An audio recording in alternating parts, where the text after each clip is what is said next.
I'll be honest with you. I don't understand vicious nature of the hatred towards the LGBT community. I really don't get it. And I actually know people that have let me know that they are gay or lesbian or trans. And they've told me clinically in therapy sessions, and they've told me in my personal life. I know people in my personal life, but they're not willing to acknowledge that publicly, i.e. come out of the closet, because they're afraid of the impact it will have on their professional lives or careers, or even the violence that will expose them to. And I think that that's crazy, because what we have to understand is the highest suicide rate in the world is in the trans community.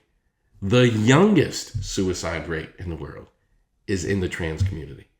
And why is that? Let's say that Elliott Connie, born male, decides that my true authentic self is I want to live as a female.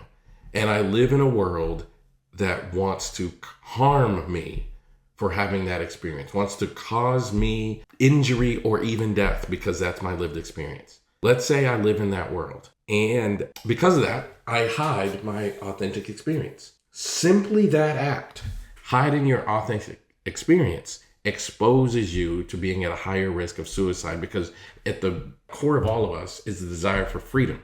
And I'm not just talking about freedom like out of prison freedom, but I mean the desire of free expression. I want to be who I say I am. And I can speak personally, like not as a member of the LGBT community, but I can speak personally that when I was young and who I was really trying to become was being suppressed by my father, and I talked about that earlier in this week, the consequence was very, very serious mental health challenges, up to and including thoughts of death, like very serious thoughts of death. And why do we do that?